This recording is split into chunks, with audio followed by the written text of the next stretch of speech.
Vamos ler a palavra do Senhor? Quem gosta de ler a palavra do Senhor? Quem não gosta? Quem não ouviu, porque quem não está ouvindo, receba a cura aí no seu ouvido agora. Amém? Vamos ler Apocalipse, capítulo 21. Nós leremos o verso 9 ao verso 11. Apocalipse 21. É só fechar a Bíblia e voltar.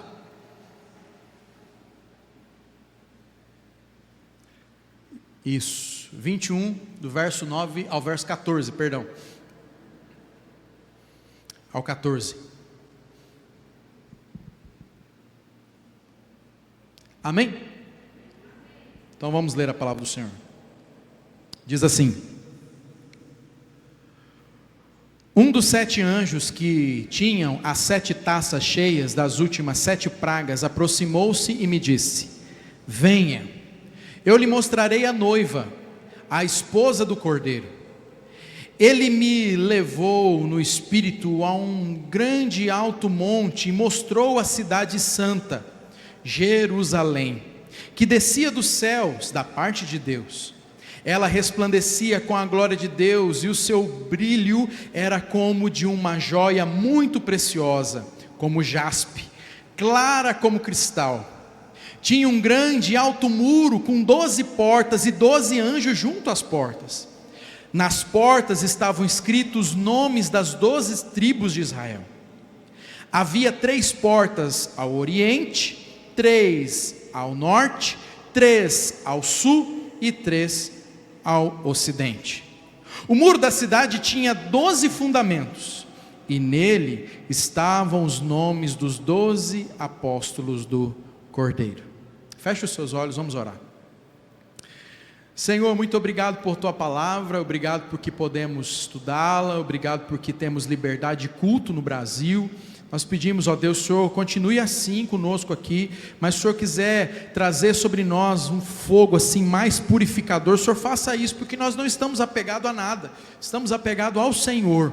Então, meu Deus, em nome de Jesus Cristo, nós lhe pedimos aqui essa noite, fale conosco, abençoe nossa vida, ministre no nosso coração, que essa palavra faça sentido aos meus irmãos, que essa palavra possa ser resposta de oração ao coração dos meus irmãos, e que nessa noite, Pai, o seu nome seja glorificado, e nós possamos ser moldados conforme Cristo Jesus, é que nós oramos em nome do Senhor Jesus Cristo. Amém. Glória a Deus.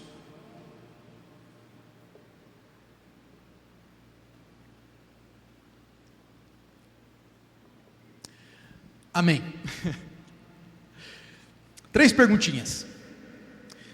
Qual igreja nós queremos ser? Qual será a igreja ideal? E a última: onde nós queremos chegar? Que igreja nós queremos ser? Qual é a igreja ideal?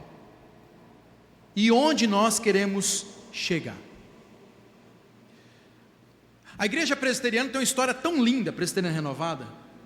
Nós somos fruto de um avivamento, de uma renovação espiritual. Nós somos pentecostais, amém. Carregamos sobre nós o Espírito Santo. Nós cremos no batismo do Espírito Santo. Cremos nos dons espirituais. Até falando em línguas, aleluia. Falamos inglês também, mas nas línguas dos céus também. Existem vários modelos de igreja, vários e vários. Nós precisamos ter modelos que nos inspirem. A metodologia da igreja precisa ser uma metodologia que nós somos levados a ser mais relevantes socialmente, ser mais relevantes espiritualmente.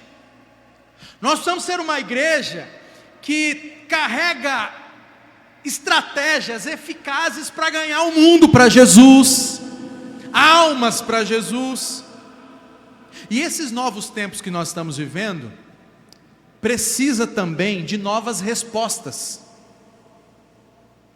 Esse novo tempo precisa também de uma igreja contemporaneizada, não nova.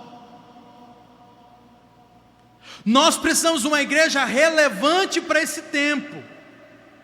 Mas mais do que isso, nós estamos trabalhando o tema revitalização e crescimento. Nós queremos ser uma igreja bíblica, uma igreja relevante.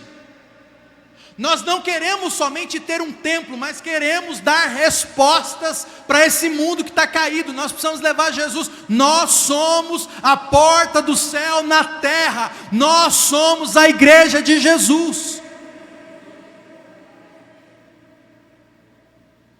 Só que tem muitos problemas que vez ou outra nós tentamos procurar e tentar se apegar por esses problemas. Nós vamos atrás disso para tentar melhorar a ideia da igreja. Por exemplo, a gente vai atrás de marketing, a gente vai atrás de propaganda, a gente vai procurando várias técnicas, estratégias, e alguns até apelam para coaches. Mas o mais importante da igreja é nós não perdermos a capacidade de nos relacionar mais profundamente com o Espírito Santo de Deus. Para sermos uma igreja com a capacidade evangelística no 12, como diz o goiano, nós precisamos de um relacionamento mais íntimo com o Senhor, o Deus da igreja. Então, que igreja nós queremos ser? Nós queremos ser uma igreja viva, queremos ser uma igreja adaptada à realidade. Como eu disse, queremos ser uma igreja contextualizada. Mas acima de tudo, nós queremos carregar a nossa bandeira, Jesus de Nazaré. Queridos irmãos, quando nós lemos esse texto de Apocalipse, a gente observa aqui no verso de número 9, no verso 9, o anjo falando para João. O que o anjo está falando? Verso 9: Ei, venha, e eu lhe mostrarei a noiva do Cordeiro. A gente não precisa fazer uma exegese apurada, uma hermenêutica mais aprofundada. A gente não precisa fazer isso para entender que esse texto está falando da noiva de Cristo, que esse texto está falando da igreja, que esse texto está mostrando a verdadeira igreja, ou melhor, a igreja celestial, a igreja que Deus sempre quis. E é exatamente esse tema que eu gostaria de trabalhar com os irmãos hoje. A igreja celestial, a igreja que Deus sempre quis. Você pode repetir isso? A igreja celestial, a igreja que Deus sempre quis. Ok. A igreja que Deus sempre quis. Será que Deus quer uma igreja? Lógico, foi Ele quem fez. Mas qual é a característica dessa igreja celestial, dessa igreja que Deus sempre quis? Em primeiro lugar, meus irmãos, eu gostaria de dizer que a primeira característica dessa igreja modelo, dessa igreja que Deus sempre quis, está aqui no verso número 11. Olha aí no seu texto, verso número 11, por favor. O que é que a Bíblia está nos dizendo? Verso 11: ela resplandecia com a glória de Deus. A primeira característica da igreja que Deus sempre quis, da igreja celestial, é que ela resplandece a glória de Deus. Mas o que é a glória de Deus?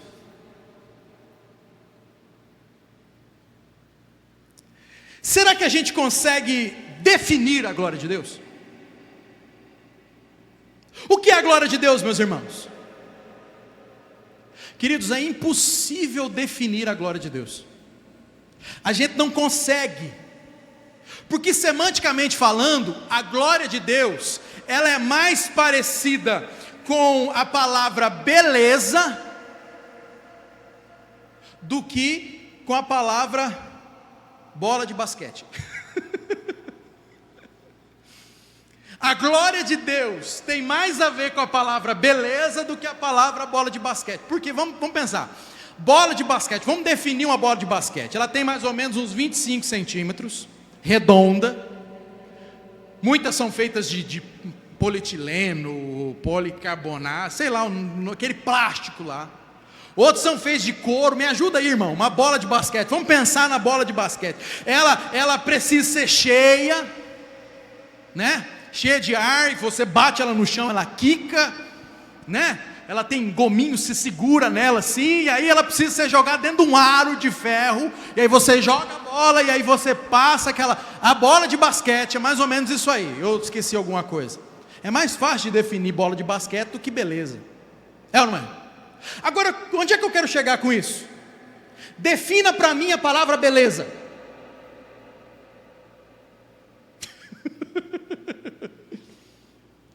Tem muitas palavras que nós usamos no português que nós só conseguimos definir quando nós vemos.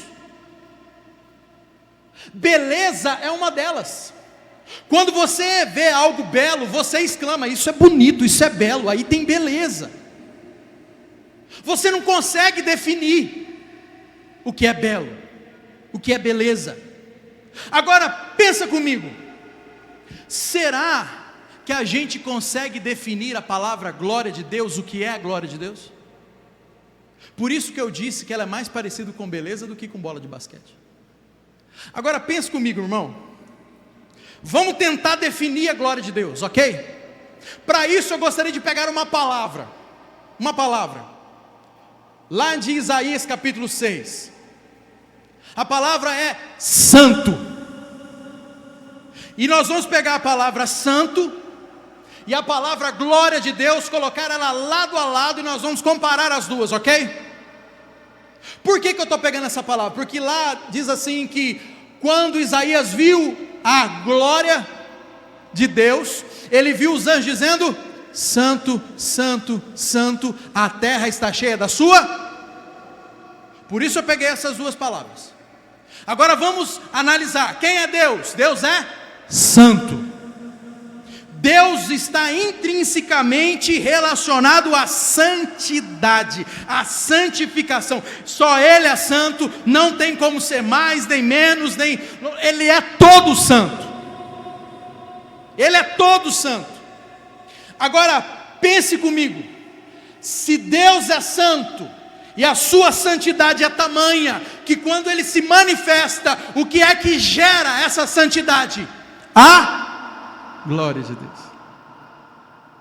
Então a gente consegue entender que glória tem mais a ver com santificação do que com outra coisa. Quando o texto bíblico aqui de Apocalipse vai dizer que a igreja celestial resplandecia a glória de Deus, ei irmão, ela estava completamente tomada pela santidade de Deus.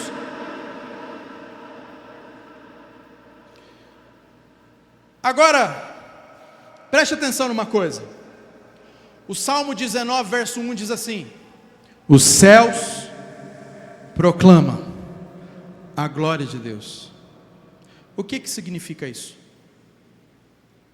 Significa que o céu está gritando em alto e bom som. As nuvens e a vastidão do céu está gritando, dizendo assim, ó: eu sou glorioso. Você consegue ver o fim do céu? Eu sou maravilhoso. Eu sou todo poderoso. Os céus estão proclamando a glória de Deus. Eu sou semelhante a tudo a isso que você está vendo, e eu estou gritando: eu tenho poder, eu sou grandioso, eu sou maravilhoso, e não há ninguém igual a mim. O céu está gritando. E aí a Bíblia vai dizer, Isaías capítulo 6, Santo, santo, santo é o Senhor dos exércitos, toda a terra está cheia da sua glória. Se você tiver olhos para ver, você vai ver a glória de Deus em todos os lugares. Se você tiver olhos para ver, a Bíblia diz no 2ª carta de Coríntios, capítulo 4, verso 4, o Deus desse século cegou o entendimento dos incrédulos, para que não resplandeça a luz do Evangelho da glória de Cristo.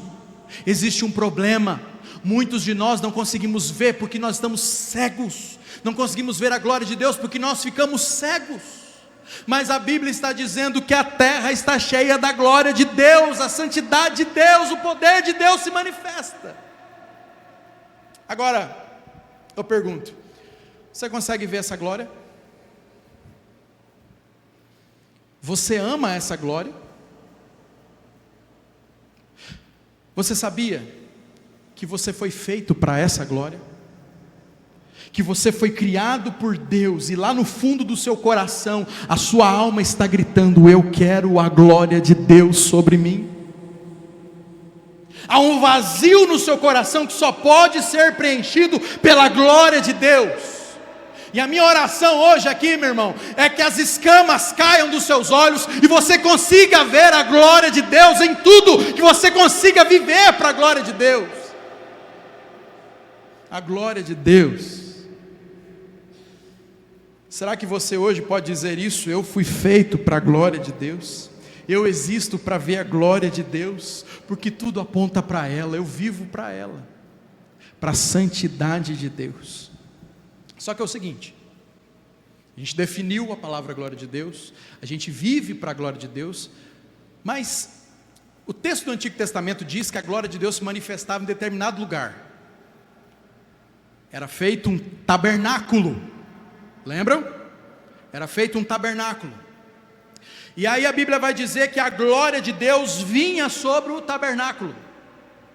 Quando eles entregavam, quando eles iam ofertar, quando eles iam sacrificar, a glória de Deus vinha. Até tem uma passagem linda que quando a glória de Deus se manifestou dentro do tabernáculo, os sacerdotes não conseguiram ficar em pé.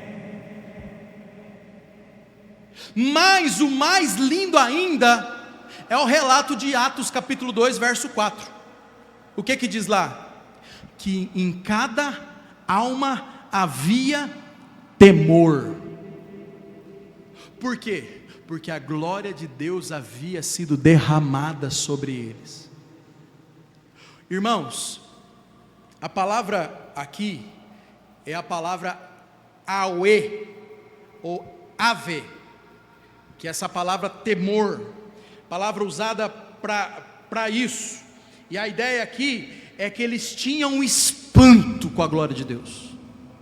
Quando a glória de Deus se manifestava, eles: meu Deus, que coisa maravilhosa, que coisa linda. Onde é que eu quero chegar com isso? A igreja hoje carrega consigo a manifestação da glória de Deus. Nós recebemos o Espírito Santo e carregamos em nós somos as arcas da presença de Deus. Ele mora e habita aí dentro do nosso coração. Agora, vamos fazer um paralelo? A igreja celestial resplandecer, o que ela fazia? Resplandecia Deixa eu te perguntar uma coisa, a igreja hoje em dia está resplandecendo a glória de Deus? A igreja hoje, se glória de Deus tem mais a ver com santidade do que com outra coisa, será que a igreja hoje em dia está carregando a santidade? Ou a palavra santidade caiu em desuso? Será que hoje nós temos o desejo de ir para Deus? De ir para Deus, como aquele bichinho de luz vai para a luz e morre na luz, que se entrega para Deus? Será que nós temos hoje o desejo de ir para Deus, para ser santificado por Ele, para buscar dEle? Se nós não estivermos ligados no santo, nós não seremos santificados. Não adianta querer buscar santificação nas suas obras, em ter um caráter, você um caráter ilibado. Não, você precisa do santo, você precisa de Jesus para te santificar. Será que a igreja hoje está manifestando a glória de Deus, ou ela está esvaziada do poder impactante da glória de Deus? Queridos irmãos, há um desejo no meu coração a trazer essa mensagem hoje. Se nós estamos falando sobre revitalização, a gente precisa olhar para a igreja modelo e dizer: nós queremos ser uma igreja que carrega a glória de Deus, que exerce santidade. Nós não queremos ser uma igreja esvaziada. Nós temos um modelo. A nossa comunidade precisa exalar a glória de Deus, a santidade de Deus, quem Ele é. Deixa eu te perguntar, você mostra Jesus aí onde você vai? Fica a reflexão. Ok? Qual é a primeira característica da igreja celestial? A nossa igreja modelo, a igreja que Deus sempre quis, ela carrega então fala igual crente assim, ó, ela carrega a glória de Deus. Agora, a igreja que Deus sempre quis não somente carrega a glória de Deus. Há uma característica linda. Verso de número 12 ainda. Diz assim: tinha um grande e alto muro com 12 portas e 12 anjos junto às portas. Nas portas estavam escrito o nome das 12 tribos de Israel. O que é que tinha nessa igreja? Um alto e grande muro. A igreja celestial, ela carrega a glória de Deus, resplandece a glória de Deus. Mas não somente isso, o que João viu um muro. E esse muro protegia a igreja que Deus sempre quis. Então eu entendo que a igreja celestial, a igreja de Cristo, é protegida por Ele. Eu entendo que a segunda característica dessa igreja é que ela tem a proteção de Deus. A igreja celestial, ela está fortemente cercada pelo muro da presença de Deus. A presença de Deus. Irmãos, a igreja está em uma guerra espiritual. Nós não estamos pacificados não, irmão. Pacificada lá na glória com Jesus. Nós estamos caminhando aqui nesse mundo e estamos em guerra, como diz John Piper. Estamos caminhando em guerra. Estamos lutando o tempo todo. Há fortes oposições sobre nós. Ateísmo, filosofia humana, sistema político, sistema religioso, ideologia humana, sistema de valores desse mundo, propaganda, perseguição. Há muita coisa. Heresia. Hoje nós estávamos estudando na escola bíblica dominical sobre seitas para o lado do vento, e a tão famigerada apostasia. Nós estamos em guerra. A igreja precisa das muralhas contra esses inimigos. A característica dessa igreja que Deus sempre quis, da igreja celestial, precisa estar em nós. A muralha da presença do Senhor. O que é que diz lá em Mateus capítulo 16, verso 18? Você está anotando? Escreve aí, Mateus 16, 18. Diz assim, ó: as portas, deixa eu voltar, eu edificarei a minha igreja, e as portas do, fala alto, irmão, as portas do, não, você não deu não glória a Deus, irmão? Ajuda o pregador, dá um glória a Deus aí, glória a Deus. Irmãos, a igreja, aqui tem 3 verdades maravilhosas aqui nesse texto. Primeira delas, Jesus disse: eu edificarei fala alto, eu edificarei a igreja de quem? Então eu não me preocupo, Jesus vai dar as cadeiras para nós, aleluia, é dele. Eu não me preocupo, Ele que está cuidando de nós. Eu não me preocupo, a gente comprou o terreno lá e Jesus está nos ajudando. Eu não me preocupo com o dia de amanhã, a igreja é dele, aleluia. Eu não me preocupo, irmão, a igreja é dele, Ele é o bom pastor, Ele está cuidando. Descansa seu coração. A gente estava aqui com a alma angustiada e foi embora uma família da igreja. Aí Jesus faz o quê? Aleluia! Celebra Jesus aí, irmão. Dá um brado de louvor a Jesus aí, irmão. A igreja é de Jesus, a igreja é dele, não é de homens. A segunda característica desse texto: eu edificarei a minha igreja. Jesus tem um compromisso de levar o seu projeto adiante. A igreja não vai acabar, é Ele que está edificando a igreja não acaba, porque a igreja é dele. Está entendendo? Agora a terceira parte desse texto aqui, estou pregando dentro da pregação, entendeu, né? Terceira, as portas do inferno não. Deus tem o seu cuidado à igreja. Deus está cuidando da igreja. E porque Deus está cuidando da igreja, ela é indestrutível. Se ela tivesse na minha mão, ela ia acabar. Vai lá, posso pôr o William, vai acabar. Mão da Joana, de outro, vai acabar. Mas não está na mão da gente. Está na mão do Senhor Jesus. Aleluia. Deixa eu te falar, sua família também é assim. Ela está na mão de Jesus. Seus filhos são de Jesus, sua casa é de Jesus, seu futuro é de Jesus. Agora, percebam uma coisa: se é Jesus que tem um compromisso de cuidar dessa igreja e transforma essa igreja indestrutível, irmão, João tem uma visão. O que é que ele vê? Uma muralha. Você não consegue ver, mas tem muralhas rodeando a igreja do Senhor.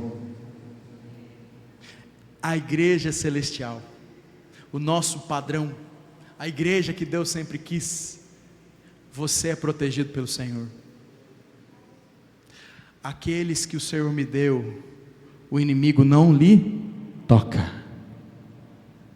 Ninguém pode tirar das minhas mãos aquele que o Pai me deu. Aleluia.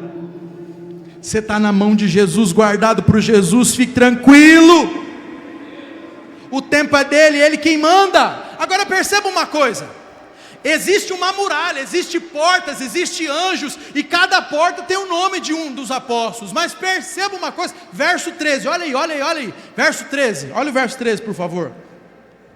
Havia 3 portas ao oriente, fala norte, 3 ao norte, 3 ao sul, 3 ao ocidente, 3 portas.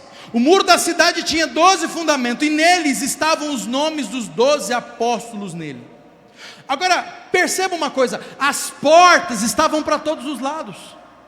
Aqui não está dizendo que essa porta era fechada. Existiam portas.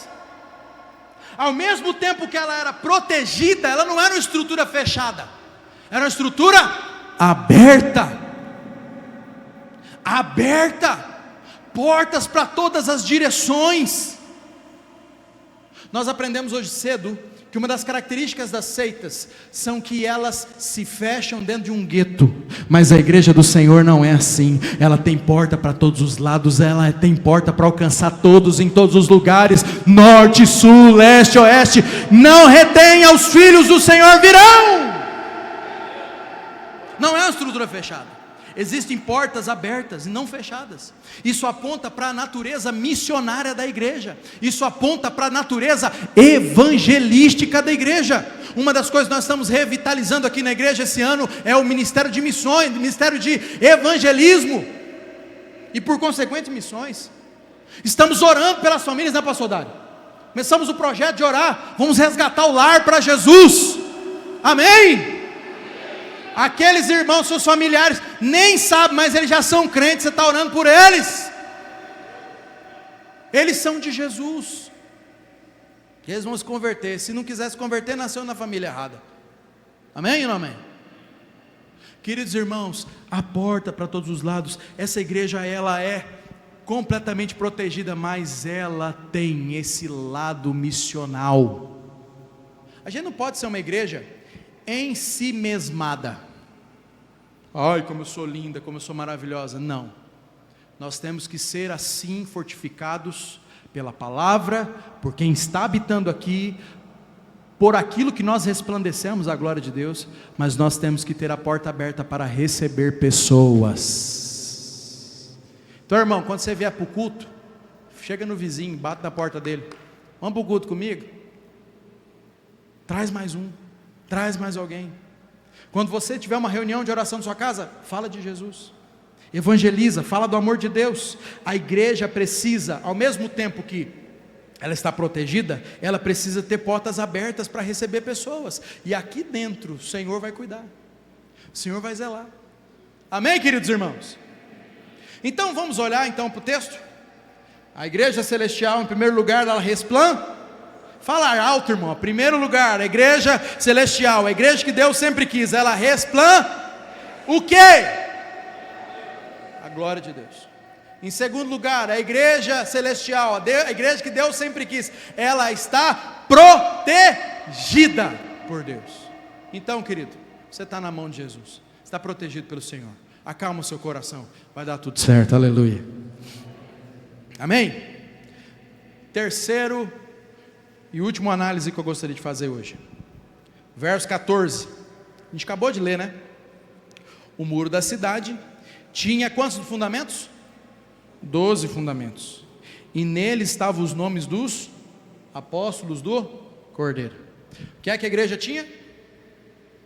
Quem constrói aqui? Construtor.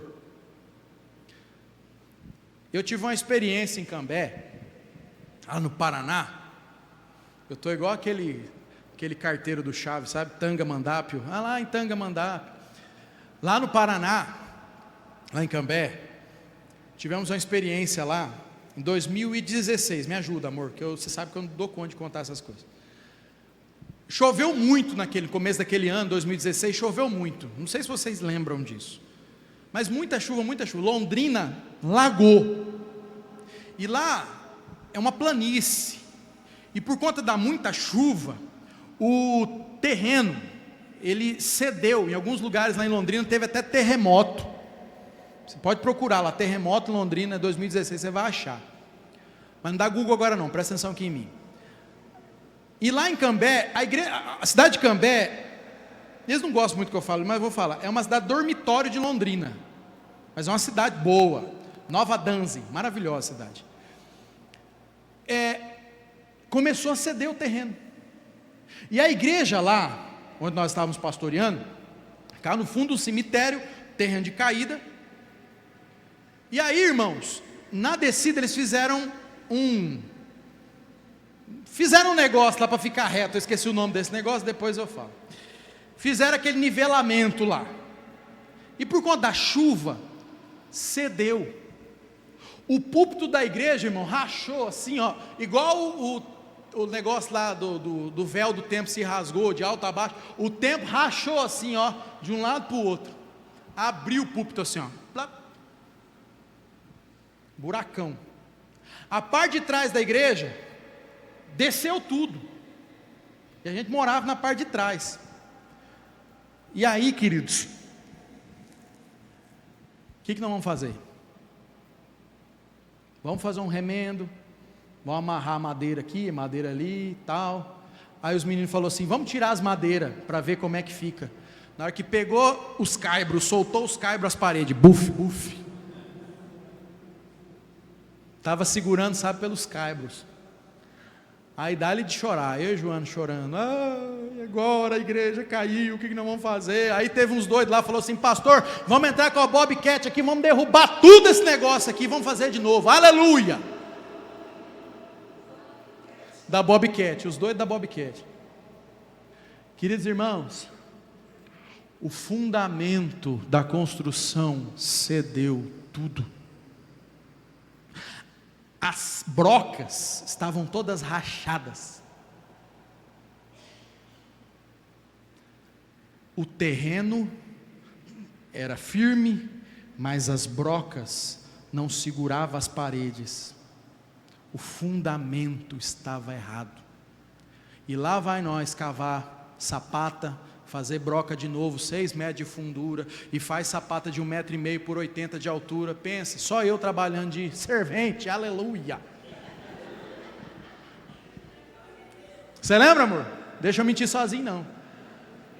Queridos irmãos, pedreiro, quanto que é a diária de pedreiro? 150, de servente, 100 não, eu faço esse negócio aí, vamos economizar para não comprar tijolo. A parte mais difícil da construção é fundamento. Mais dura é cavar buraco para fazer viga baldrame. Ninguém vê, mas é o que sustenta tudo. A Bíblia está dizendo que a igreja celestial tinha fundamentos sólidos, fundamentos que sustentavam. Agora, o que é esse fundamento? Então, a terceira e última característica dessa igreja é que ela era alicerçada por um fundamento muito preciso. Quem era o fundamento?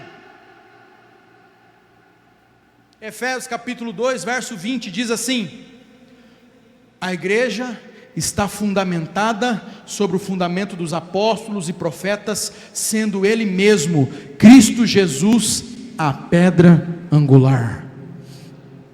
O alicerce da igreja, a base da igreja, a pedra que dá sentido à construção, aquela que dá sustentabilidade, a que dá sentido e formato.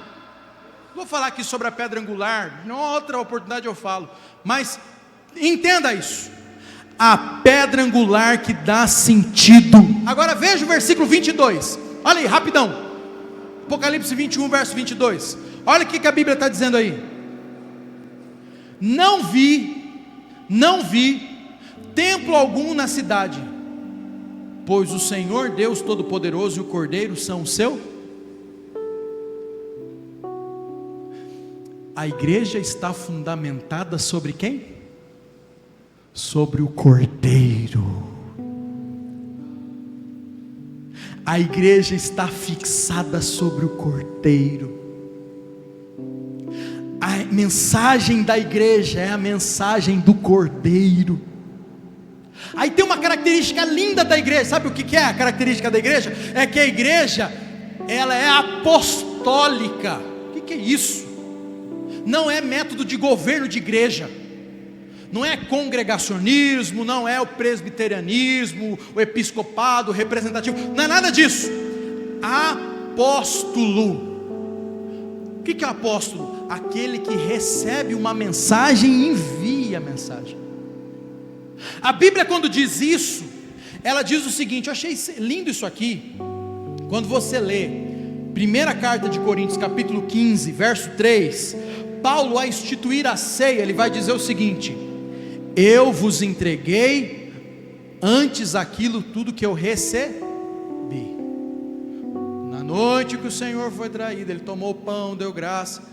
Eu estou anunciando aquilo que eu recebi. A palavra aqui é o termo grego para paradoses, que é tradição. Eu recebo e passo, eu recebo e lanço, não tem nada de mim, eu recebo dele e falo dele. Ele mudou minha vida e eu falo para o outro que ele mudou minha vida. Eu recebi uma mensagem e eu falo dessa mensagem. Eu sou somente um enviado. A mensagem apostólica da igreja não é uma mensagem nova. Em teologia, tudo que é novo é um perigo, porque tudo que é novo às vezes abandona o velho. E não, nós somos a mensagem antiga. Jesus Cristo morreu pelos pecados, Ele está morto, Ele morreu, ressuscitou, Ele está vivo, Ele está sobre nós, Ele é o Filho de Deus. Nós pregamos isso, e daquele que crê em Jesus e confessar os seus pecados, ele será perdoado e morará nos céus, nessa igreja celestial, junto com você, junto comigo, aleluia. Essa é a mensagem.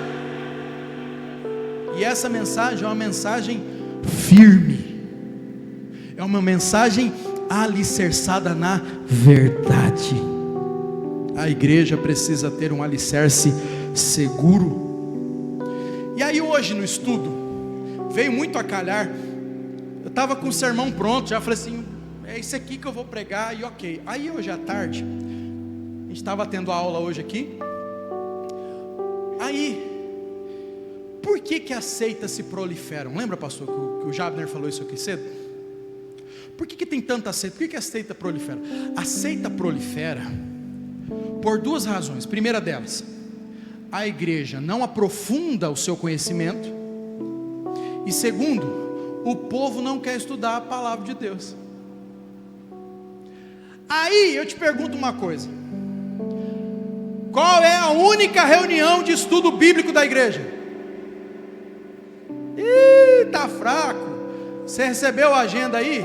Escola Bíblica Dominical. Repete assim, ó, EBD. Esse é o momento que você vai estudar a Bíblia. É lógico que aqui a gente prega, mas aqui vai ter uma classe que você vai falar, vai perguntar. Até tem uma irmã que ajuda bastante a aula. Fala, pergunta. Uma bênção. As irmãs que vêm sabem o que eu estou falando. Ensina uma bênção. E aí, queridos irmãos, você não estuda a Bíblia. A igreja tenta aprofundar o estudo, e aí a galera some. A gente coloca hall de membro, pastor, 106 pessoas. Entre mortos e feridos, 106 pessoas, é brincadeira. Mas a gente olha lá, 150, 170. Aí a gente olha para a escola dominical, 9, 12, truco. Queridos irmãos, nós precisamos tomar cuidado. As seitas estão rodeando para lá e para cá, procurando você para pegar você. E se nós não estivermos alicerçados no estudo da palavra, ah, pastor, mas eu tenho um pouco de dificuldade. Amém, irmão, mas é agora, é o que nós temos. Então vamos participar disso, vamos acordar cedo, vamos deixar lá, ó, Caminha, fica aí, amanhã eu durmo mais, eu vou para lá, eu vou estudar, eu vou estar junto, ó, glória a Deus. Depois, se nós tiver durante a semana mais estudo, amém, eu vou também. Mas, queridos irmãos, nós precisamos olhar para isso aqui, alicerçar o nosso conhecimento. Então, qual é a característica da igreja que Deus sempre quis? Em primeiro lugar, ela resplandece a glória de Deus. Em segundo lugar, ela é protegida por Deus. E em terceiro, ela é alicerçada em Deus. Amém, queridos? Para finalizar, gostaria de fazer algumas aplicações. Primeiro, cultive um tempo diário de oração. Cultive um tempo diário com Deus. Dedique-se à oração, à leitura bíblica, à meditação. Segundo, pratique a entrega. Entrega. Ah, está difícil. Entrega, irmão. Ah, confia em Deus. Você é igreja de Deus. Se você resplandece a glória de Deus, se você é protegido por Deus, se você tem alicerce da palavra de Deus na sua vida, entrega seu coração. Descansa. Terceiro, viva em obediência aos princípios bíblicos. Olhe para a palavra de Deus. A palavra de Deus é um espelho. Irmãos, reflita. Outra coisa, busque sabedoria de Deus. Há momentos que a gente quer retrucar, né? O cara fala truque, você fala 6, para com isso. Busque sabedoria de Deus para tomar decisões na sua vida. Não tome decisões em momentos de ficou louco, brigou, não quero mais saber. Não, para com isso. Descansa o coração. Outra coisa, busca oportunidades. O pastor falou aqui para os nossos irmãos, foi muito lindo. Busca oportunidades para servir, impactar a sociedade, servir sua igreja. Crente que não trabalha, dá trabalho, é canseira. Trabalha, irmão. Remanga aí sua camisa e vamos lá, aleluia. É isso. As últimas coisas procure viver em comunhão na vida da igreja. Pergunte para esses dois careca aqui, o que vocês estão precisando? A gente vai falar para você. A gente precisa de você, querido. Amém ou não amém? Nós somos a igreja de Cristo. Em última análise, vamos viver a vida alicerçados como uma igreja que resplandece a glória de Deus, que vive protegida por Deus e que tem o seu alicerce na palavra de Deus. Jesus é o nosso alicerce. Se essa palavra fez sentido para você, se há algo no seu coração um desejo de ser mais essa igreja, de ser essa igreja que Jesus sempre quis, hoje eu convido a você a orar e entregar o seu coração a Jesus, dizendo: Jesus, sou eu que o Senhor quer mudar. A palavra falou comigo, eu quero que o Senhor mude as coisas aqui dentro, eu quero mudar as prioridades. Amém? Coloque sobre os seus pés, vamos orar.